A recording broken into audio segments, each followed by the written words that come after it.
Okay, so it's my great pleasure to introduce for the last seminar of this series my colleague and friend Gennaro Chierchia from Harvard University. Gennaro obtained his PhD at the University of Massachusetts at Amherst, and then held positions in different American universities, Brown, Cornell. Then he came back to Europe, and for many years he was in Milan, professor of linguistics at Milano Bicocca. And then he went back to the United States. I was thinking 10 years ago, but it's more than 10 years ago, right? It's more 20 years ago. Yeah, you know, the years fly. So he's at Harvard. He's been at Harvard, in fact, for the last 20 years. Gennaro Chierchia is, of course, a major figure in the domain of formal semantics. Some of his contributions are extraordinarily important and influential on various topics, polarity items, implicatures, all sorts of other things, mass and count nouns, the interpretation of pronominal dependencies, and I think that today's contribution is about the topic of pronouns and how they are interpreted. So welcome to Paris, and thank you very much. Luigi, thank you so much. This is, you know, a great honor to be part of this event. Luigi and I go back a long time. And in fact, even though we are the same age, he was my teacher. He was a very young visiting professor when I was a finishing graduate student. And it's fair to say that you changed the course of my life. And so it's touching for me to be here today. And I don't know what I'm going to say because I will be thinking about the momentousness of this event all the time. Let me start by going back to a topic that Luigi addressed a few classes back, which is the topic of constraints on coreference. So this is a very well-known data point. If you have a sentence like, she scolded Sue's friend, she cannot be Sue. You cannot interpret she as Sue. But if you say, her dad scolded Sue because she acted irresponsibly, here you can. Okay. And speakers develop rich intuitions about when pronouns can co-refer or co-vary with an antecedent, which may linearly precede, or, as in this case, follow the pronoun. Now, in the cases like 1 and B, it is a matter of coreference. In cases like C, however, we talk about covariation or binding. So, in front of his house, nobody wants a nuclear waste dump. The way you interpret this sentence is as shown in C. So this sentence means John doesn't want a nuclear waste dump in front of John's house. Mary doesn't want a nuclear waste dump in front of Mary's house, and so on for all the relevant people. So this sentence is a particular statement about Sue.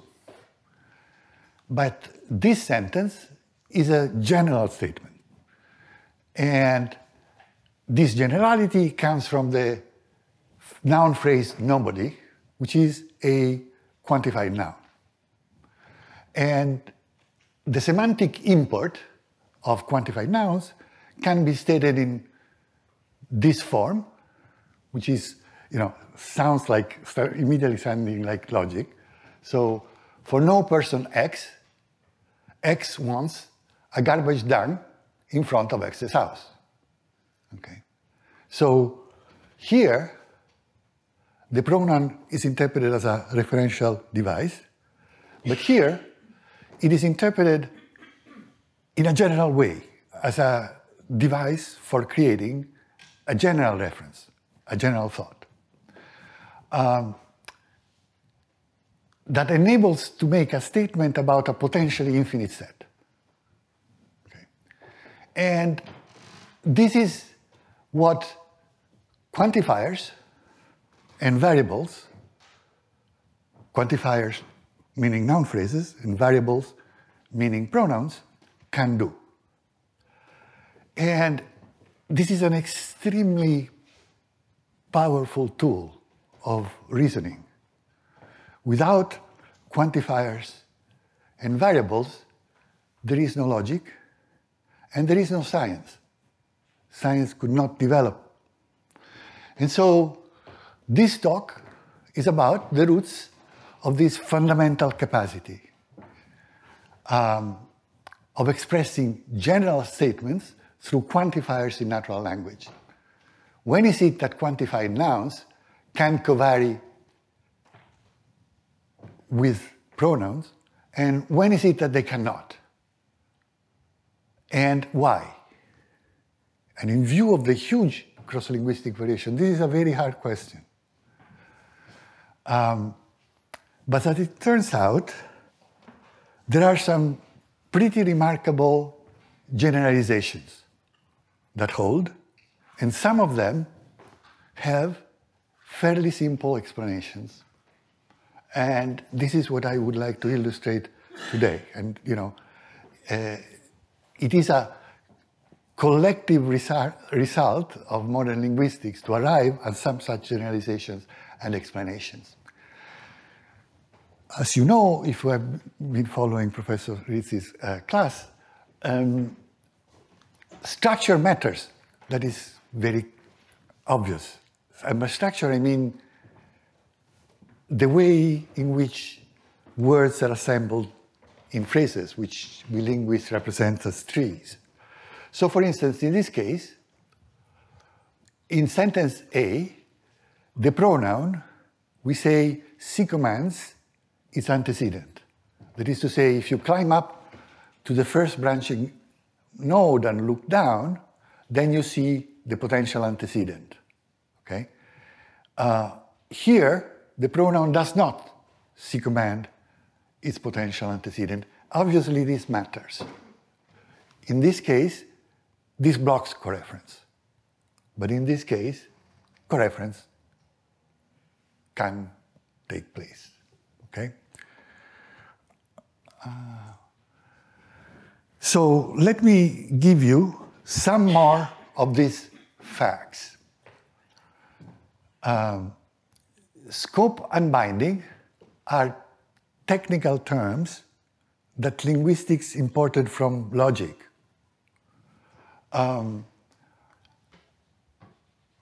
So inverse scope is a familiar interpretive option throughout the languages of the world. And by inverse scope, I mean this. If you have a sentence like "some technician inspected every plane," this has two readings, one in which there is a technician that inspected every plane, and one each where for every plane there is a possibly different technician that inspected it. This second option, for instance, is not available in this sentence. Some technicians who inspected every plane was arrested. Here the technician has to be one. Right? But in the first sentence, it can co-vary with the plane. Okay?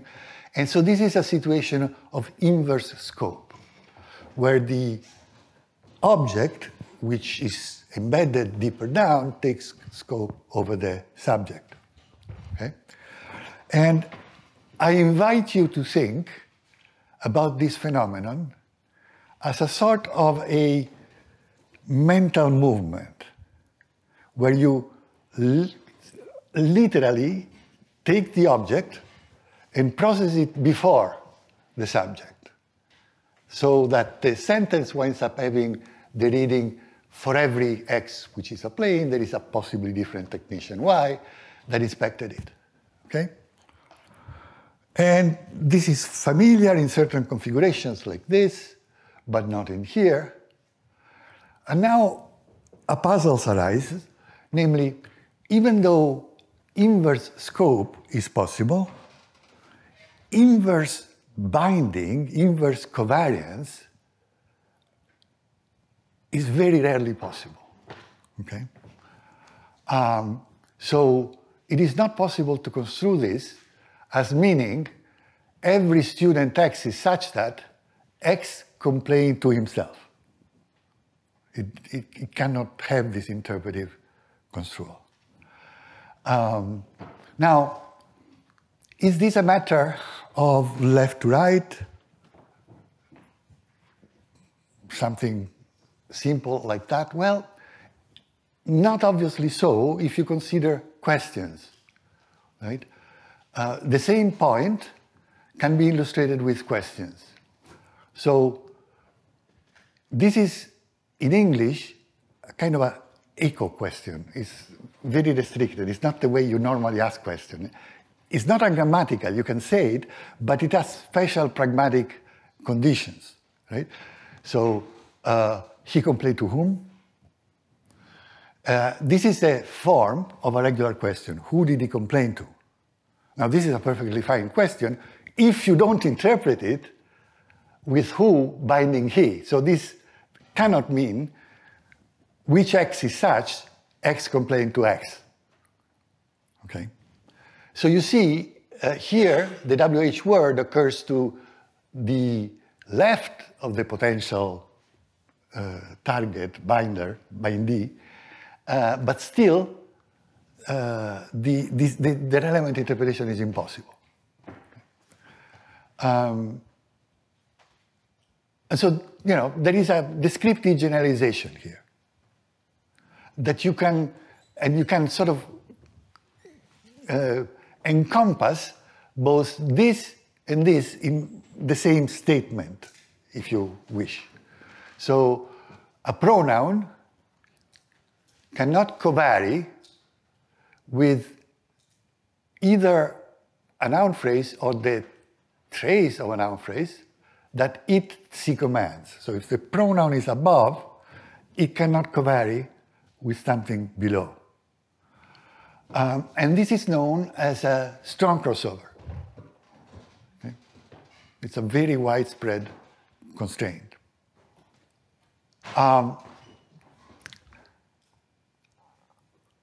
Yeah. Now, strong crossover has a lesser brother, which is called weak crossover. And it's represented by this sentence. So, you know, his brother likes no one. Again, it's difficult or impossible to interpret his as combining with no one. And this difficulty extends to WH question in much the same way as this does. So, who does his brother like? It's very hard to interpret this as who is such that his brother likes him. It's really not a natural way to interpret that question, right? And then again you see something parallel between these two configurations like this, right? And the descriptive statement is that a pronoun embedded within a subject cannot covary with a quantified element that it commands. Okay. There have been proposed accounts for these two constraints in the history of our discipline. For instance, the standard way to understand this is in terms of Chomsky's theory of binding, which became sort of a standard fixture of modern linguistics since the 80s. And this theory governs the relation between a possible antecedent and a pronoun. So it is a theory of covariation, the phenomenon that I've introduced you to at the outset. And the test is based on 3 principles. This is the last one. 2 of them are quite intuitive. This one is very hard. This one is the most complex of the principles of Chomsky's binding theory. The first 2, let me get to them first, are quite intuitive, and they govern the distribution of reflexive and non-reflexive pronouns. So a reflexive pronoun must have an antecedent nearby, and a non-reflexive pronoun cannot. Okay, so this means that John thinks that Mary likes herself. That's good, because herself finds a local antecedent in Mary. But John thinks that Mary likes himself. That's not good, because himself doesn't have a suitable local antecedent. And John likes him. Him cannot be interpreted as John, because John is too close. Okay. So these are intuitive. Principle C, which is the last principle that governs the crossover phenomena, that's very hard. Okay? That's sort of not readily graspable. Okay? So it says that a trace, that is to say, an element created by the movement of a quantifier, cannot be argument bound.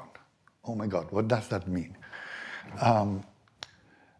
So it means co-indexed with a potential antecedent that sits in an argument position. What is an argument position? Is a position to which a canonical major grammatical relation gets assigned. So a subject, an object, the object of a preposition. I still have in my ears Luigi's words when he was teaching the binding theory to me in my graduate student years. I still remember him explaining this to me as if it was today, okay? And so I thought that before fading out, I should give it back to him.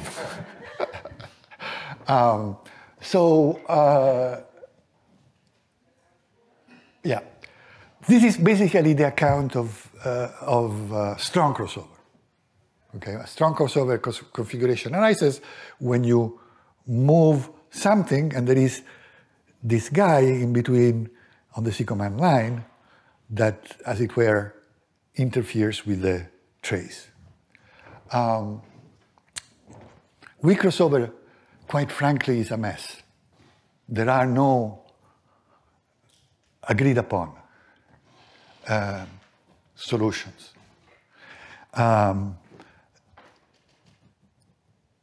And I have been, so this is like Cicero pro domo sua. I think that there is a semantic framework that has come out, is almost as old as my scientific life. It came out around the mid-80s. And it has steadily grown since, and it's called dynamic semantics or dynamic logic. And it's a view that integrates classical semantics and classical logic with an idea about how information unfolds on the basis of the semantics of the major connectives and quantifiers. Do not worry, I'll tell you all you need to know about it. But I think that there is a solution to this crossover problem that is embedded in that framework. And I would like to tell you about it. So these are the narrowest goals of today.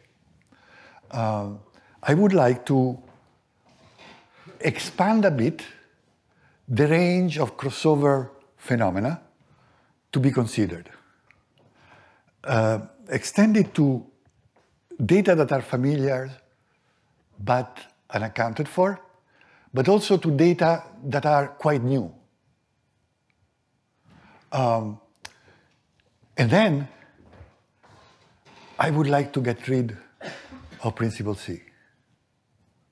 And in fact, I would like to get rid of it in favor of something else that Professor Rizzi has worked on a lot, namely minimality, which is a computational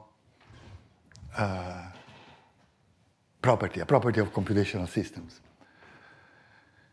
And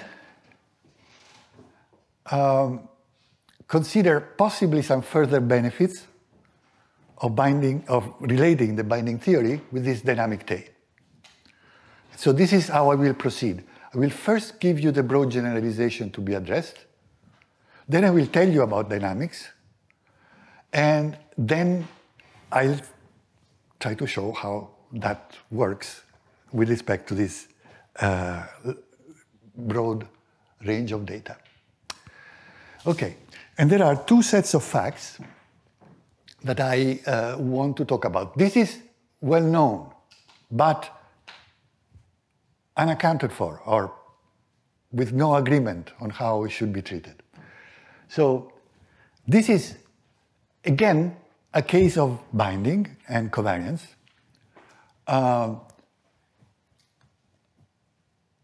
Which we don't know how to handle very well. Because you see here, consider this sentence, every big city's mayor,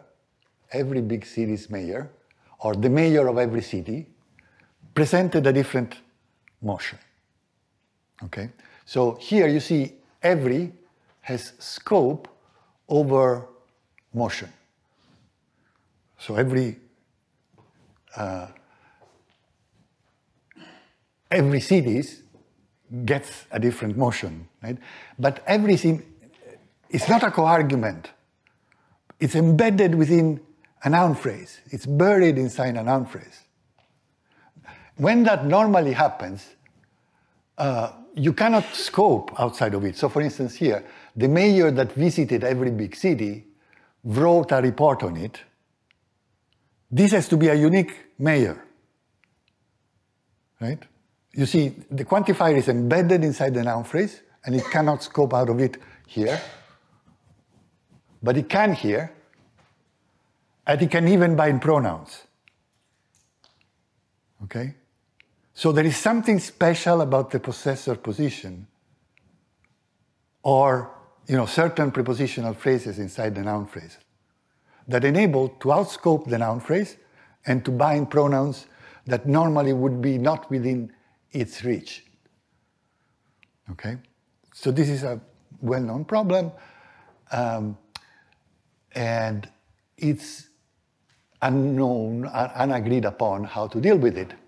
Now, this type of constructions display terrifyingly strong crossover phenomena. So you see, this is almost unintelligible. It totally ruined every big city's mayor. Now why? Because if you assign scope to this, right, and if the possessor can escape, then why cannot it bind like that? And this is slightly more intelligible.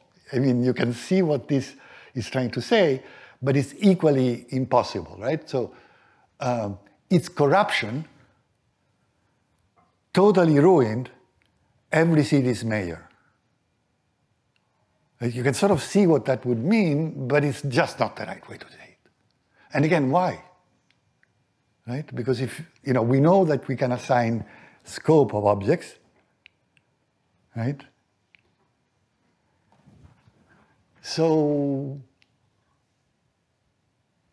this is a very, very strong, both strong.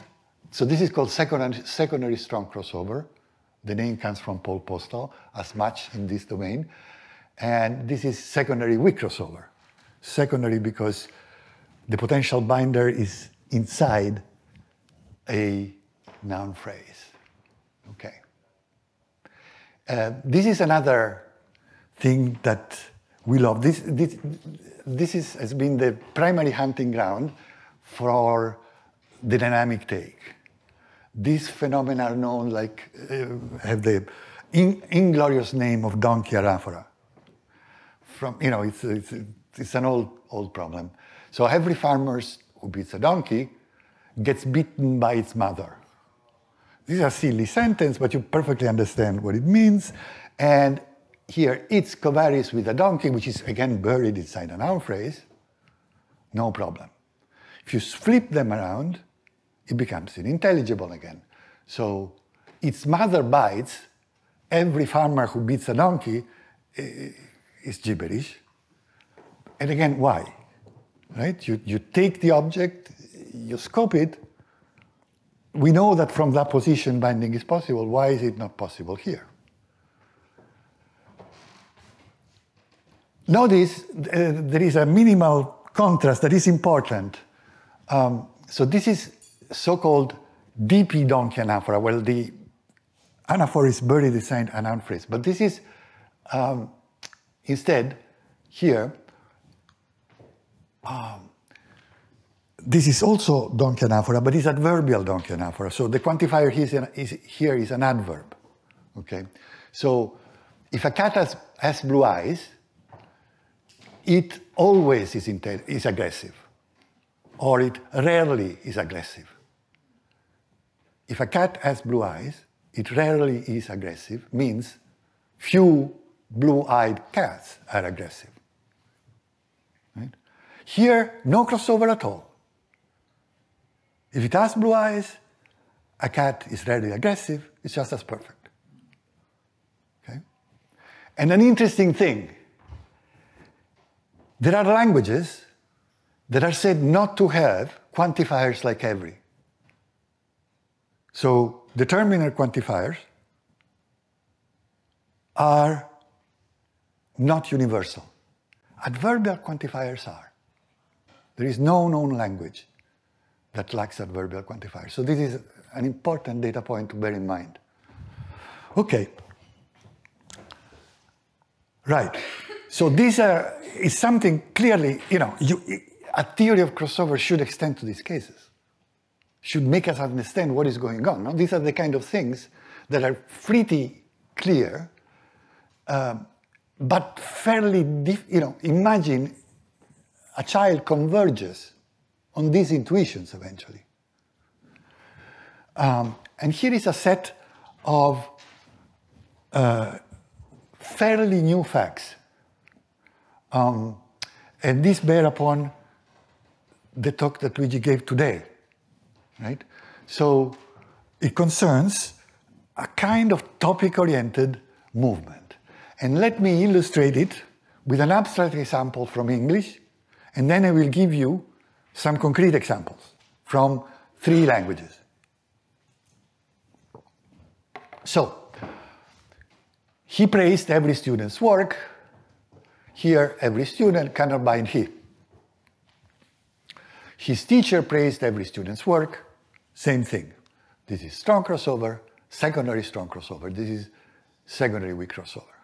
Now, imagine being able to topicalize the object, to front it, which in English is impossible with quantified DPs, but it's possible with referential ones, like Luigi used in his previous talk, okay? So every student's work he praised, in English is bad, but if it was good, this binding would be impossible. And you see that with the referential thing. John's work he praised, he cannot be John. The sentence is good, but not if he is John. Okay? So secondary strong crossover remains ungrammatical if you topicalize. Okay? But look at what happens with secondary weak crossover. Again, this is bad in English because you cannot topicalize quantified DPs. So every student's work, his teacher praised. This in English is not good. But if it was allowed, the coreference would be, the covariation would be fine. Which you see here. John's work, his teacher praised. Okay, so this is the generalization. This topic-oriented movement still obeys strong crossover, but forgives weak crossover. What the hell is going on? Okay. Let me give you the real facts, okay? They are from 3 languages. These are the Hindi translation of these sentences. Okay, the explicit Hindi translation of these sentences. In Hindi, you can locally scramble things. Local scrambling is similar to a form of topicalization. And you see exactly this pattern. Okay?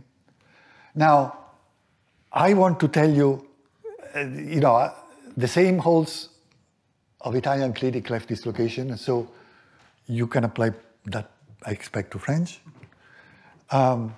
This is Sidic pivot movement. I want to talk about that. Why get into exotic stuff like Italian?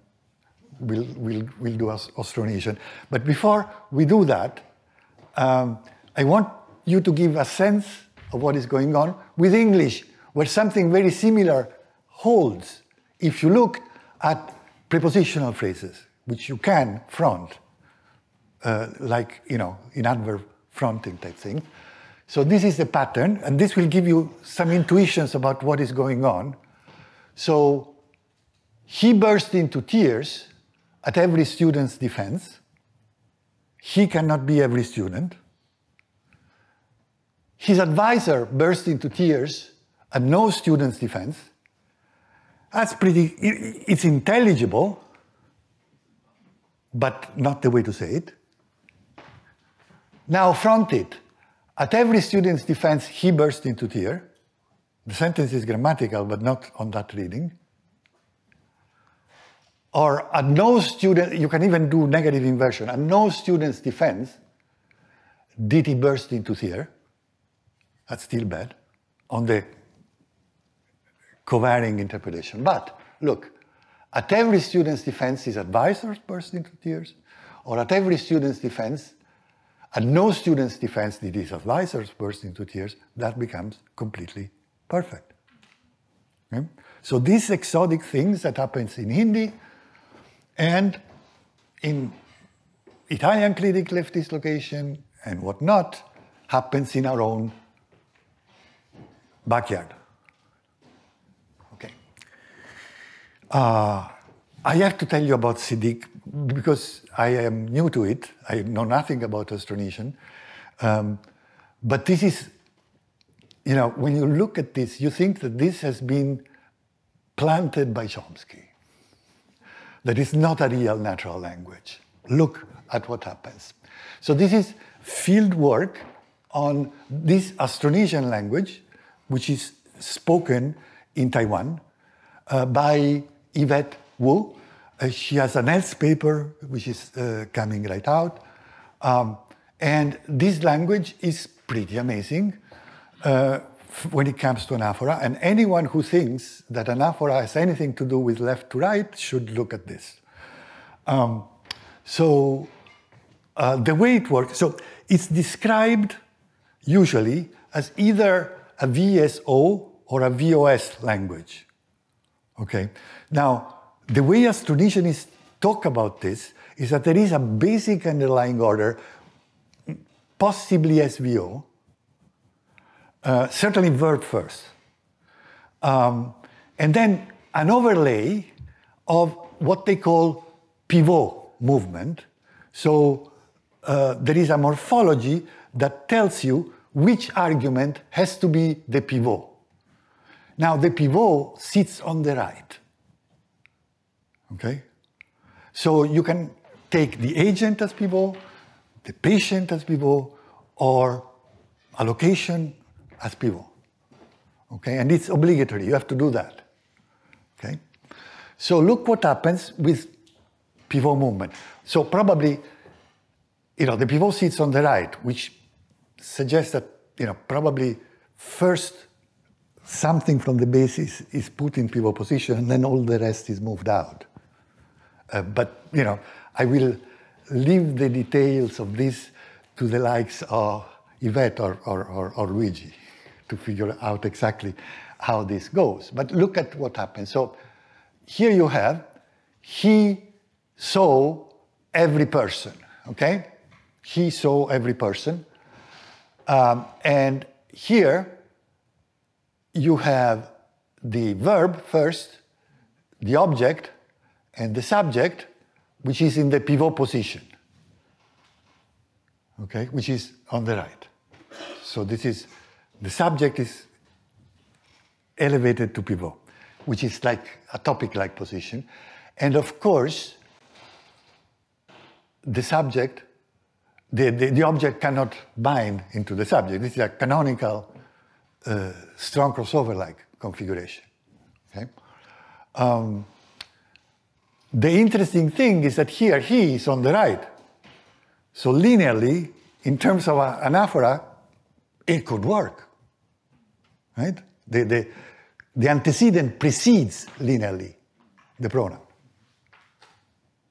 okay? So where is the left to right stuff, right? Here, you elect to pivot the object. Right? So you move into this position of prominence the object. Right? So see, he, every person. It still means the same, but the pivot is the object, and of course binding is still impossible. Right? Still against strong crossover. Yeah. All right, now we change to his mother hugged every child. Okay? So instead of he hugged every child, his mother hugged every child. Okay?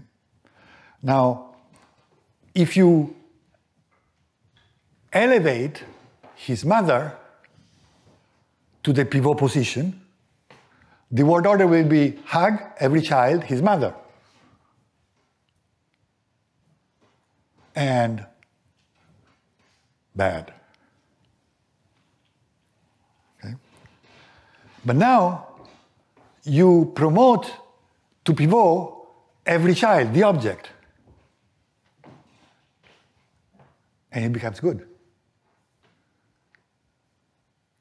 So the quirk here is that his mother follows every child. Right? So linear order has nothing to do. Shouldn't we be telling this to the world? Okay. So even this simple descriptive point, for me, is enough. If you get it, and if you see its robustness, I am happy. I can join Luigi in nights of wine and... all right. So this is a summary of the facts. And again, I'm happy with just showing this pattern. Right? So this is a set of facts that hangs together.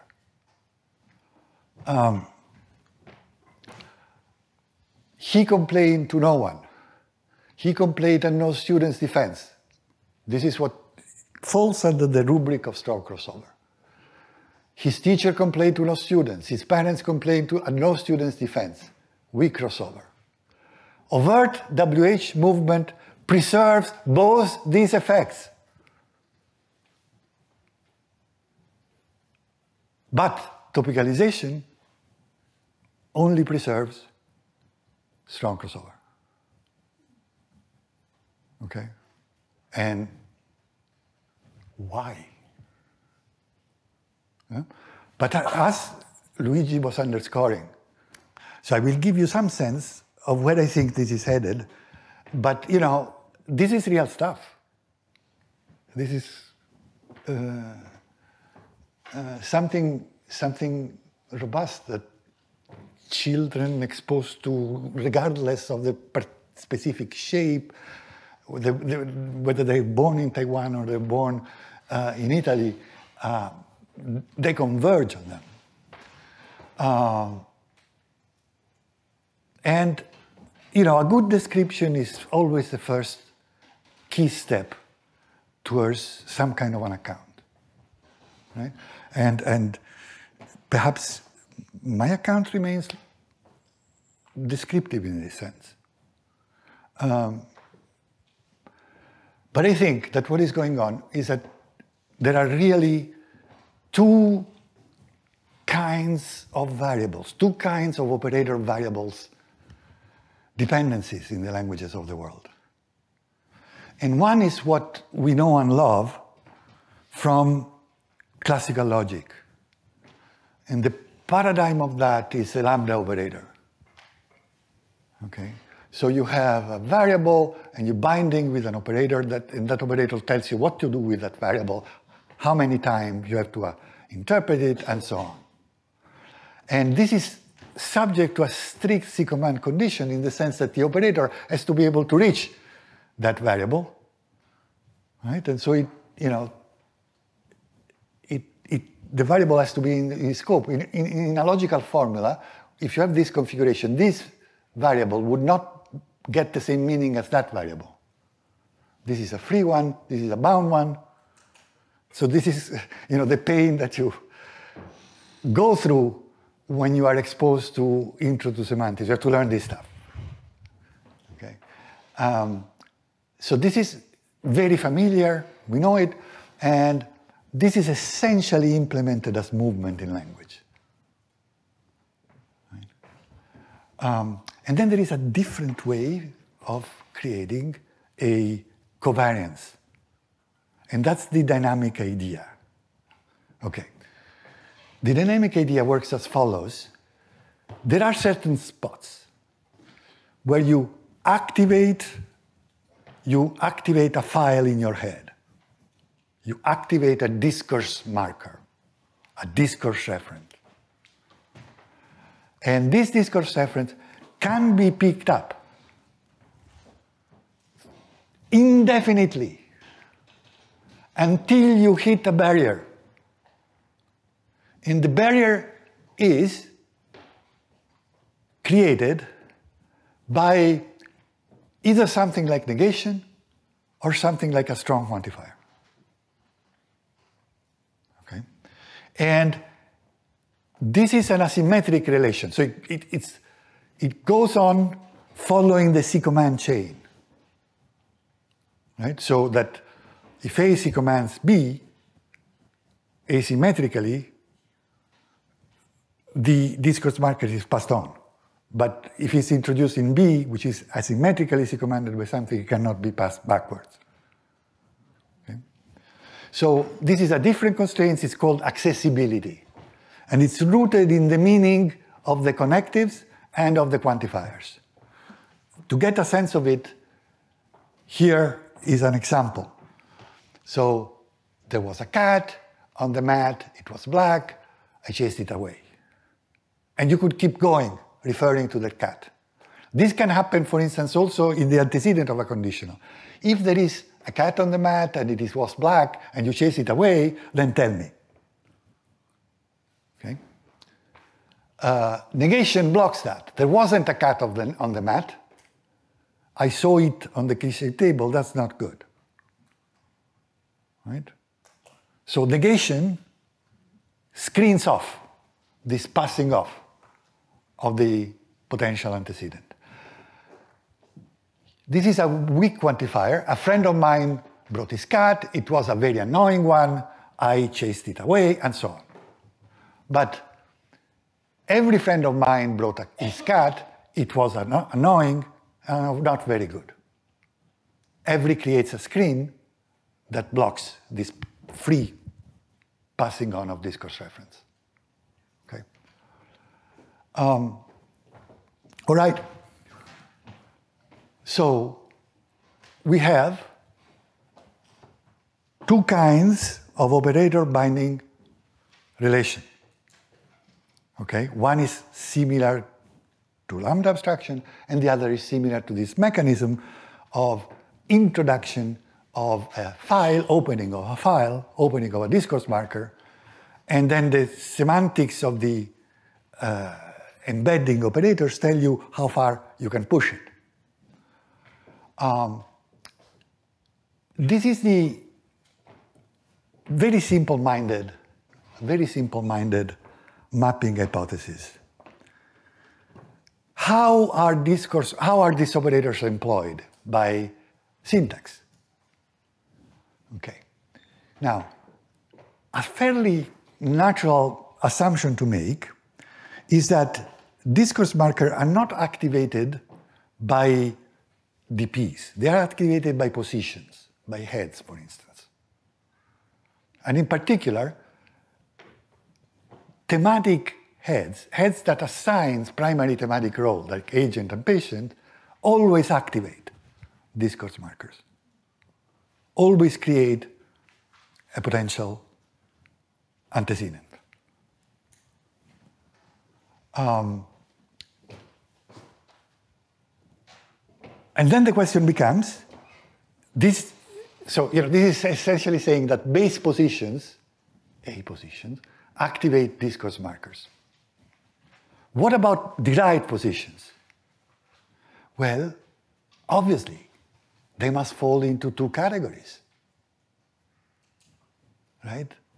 Some of them will activate discourse markers, and others won't. Okay? And we'll have to figure out which through the sweat of our eyebrow. But there is a clear initial hypothesis, namely, if you are topic-like, you activate a discourse marker. If you are a position created to discharge scope, you don't. You don't have enough power to introduce a discourse marker. And as I said, this might be descriptive, though intuitive, but it's not a bad start, and it's, makes sense of a lot of things. And in particular, it immediately makes sense of crossover phenomena. Okay? So in a simple sentence, of this form, someone or everyone petted his cat, you have two thematic roles, hence two discourse markers, right? And the discourse marker activated in subject position will be accessible to the object, but not vice versa. Okay? And so this means that the sentence initial guy doesn't have any discourse marker accessible to any pronoun. And if you move things just to discharge scope, nothing is going to change. You get the idea, right? So a simple sentence is just the thematic roles that activate discourse marker in an asymmetric way. If you move things around to discharge scope, that won't change it. The initial guy won't have any discourse marker that it can assess. And that's the end of the story. Okay. So this is a simple story that generalizes to both strong and weak crossover. Now, what about partial crossover override that we saw? Right? We saw in this, for languages, in these topic-oriented constructions. Well, topic-oriented construction do activate discourse marker. Right? So if you have a head, a topic head that attracts something, that head will introduce a discourse marker. Okay? And so that type of movement will create a potential antecedent. But then why strong crossover persists? I'd say just minimality. So take this, who did he complain to? Right? Or who did he say Mary complained to? Or who did Sue say that he believed? You can do that until you are blue in the face. All of these are going to be bad. And they're going to be bad whether the movement is for scope discharging or whether it's a topic-driven movement. Why? Well, you have a head, say the comp, that targets something with a certain index. If a pronoun intervenes in the C command chain, how can it possibly not interfere? So I say this is an open and shut case of minimality. And that's why it persists across all sorts of movements. Okay? And I'd say this extends to good old QR. Right? You've got to imagine that QR is driven by a head, a la, say, Begelian Stowell, or that line of work. But there are designated positions that attract quantifiers, but they're not strong enough to create a discourse marker. But still, you're going to get very strong principle C, i.e. minimality effects. And, this begins to make sense. Right, so this is the balance, and I will, there is so much that I would have liked to discuss with you, with Luigi, with Pierre, who has thought about these things a lot, because I think that there is a real fruitful overhaul of the binding theory that can be done from this point of view. But basically, I would say, this is on the road. Again, it's very much on the road, and of course, the minute that you glean some kind of solution, of course, other problems pop up, and in the usual, hopefully virtuous dynamic. But I would say, there are good old familiar Tarski-style variables. They are clearly what is involved in movement. When you move something, the moved thing will bind, a la Tarski, the thing it leaves behind. Right? And so that will be subject to C command, in virtue of the nature of movement. And then there is the dynamics, where discourse markers, files, are activated by heads, essentially. And these heads have to have enough semantic bite, either by being the recipient of a theta role or the assigners of a theta roles, or by being topic-like. I do not mean to exclude. It's conceivable that also certain kind of focus driven movement might have the effect of introducing discourse marker, but it's not as smooth as with topics.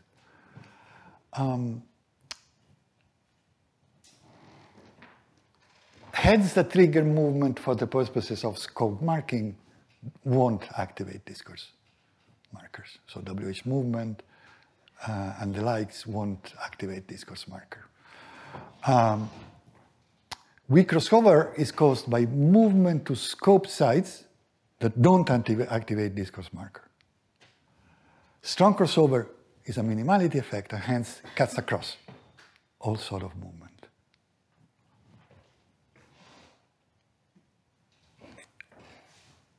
Whether I'm right or wrong, notice that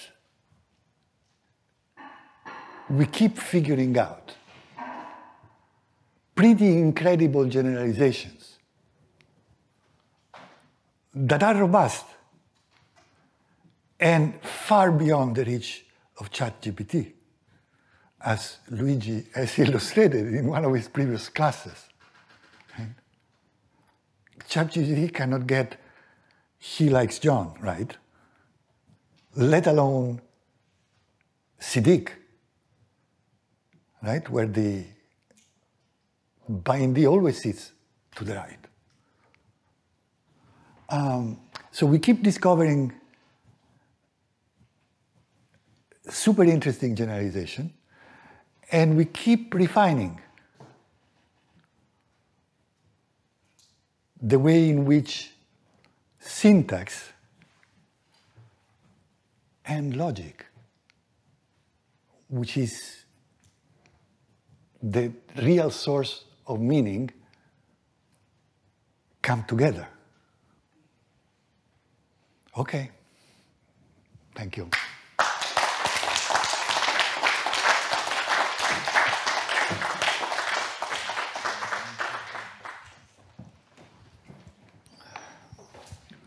Okay, thank you very much, Gennaro. I'm very impressed by the fact that you must have seen the movie of my previous course, because otherwise, or either there is a spy and you got some information, or you won't believe it, but it is really the dialogue of two souls, Luigi, because I completely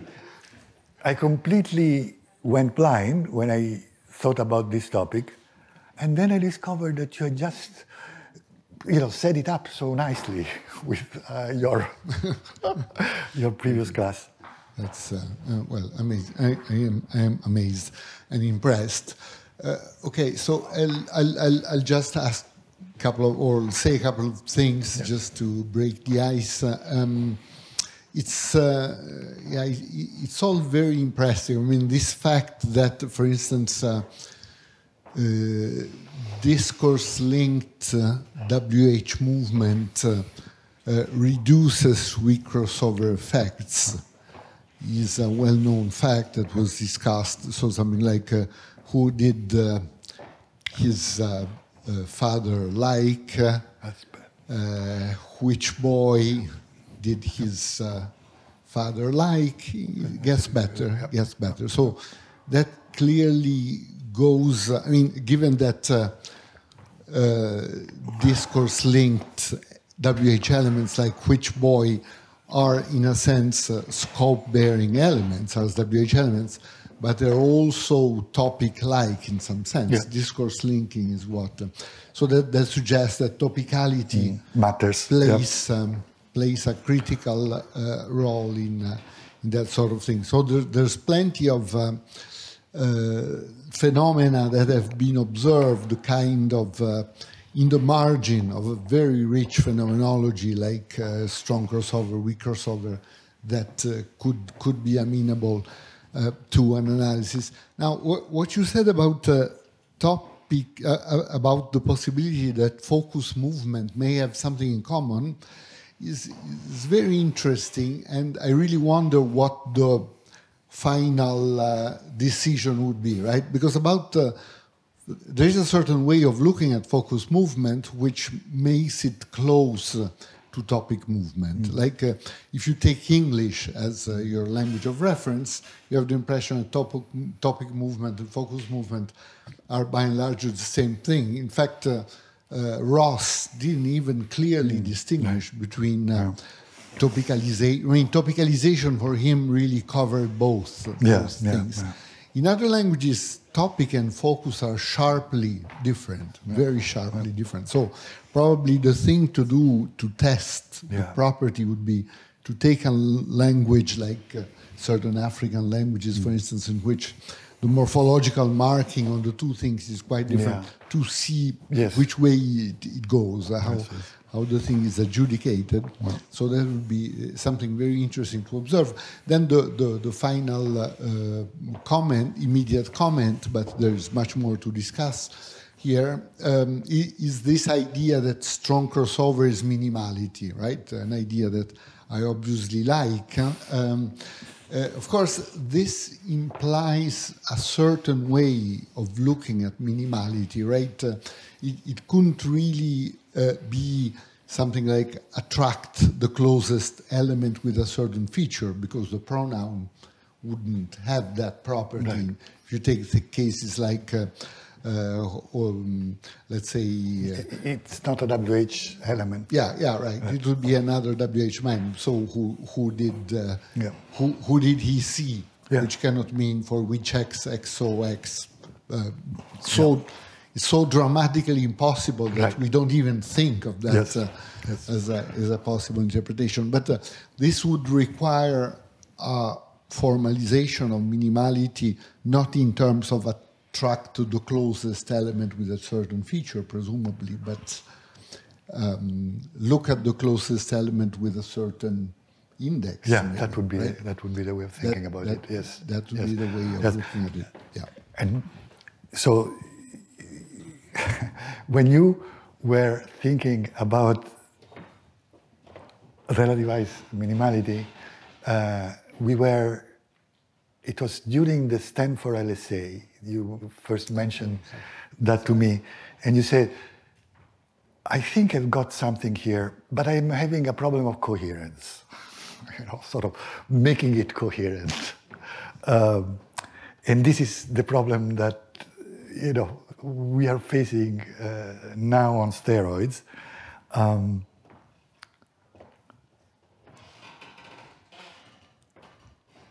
In the case of movement, you are establishing a binding connection. Binding connection is sensitive to indices. And it's very natural that something with the same index is going to interfere. It's just very natural. It's too natural to pass by it. Right? So we have to figure out how the different forms of minimality sort of can be brought together. Another thing, indices can be thought as features, as special features, right? So they don't have just two values. They have n values, but, it's probably the right way to think of indices as n-valued features. And so there can be modules that are, strongly sensitive to those type of features.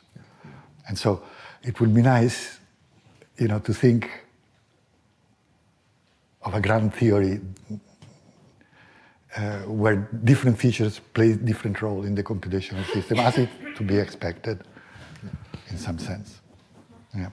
The first idea that came to my mind is that this would favor a representational view of relativized minimality rather than a derivational view, because the derivational view, it's harder. Yeah. But I've always been in favor, in fact, of a representational view. Yeah. Okay, well, we could continue forever. And hopefully we will continue forever.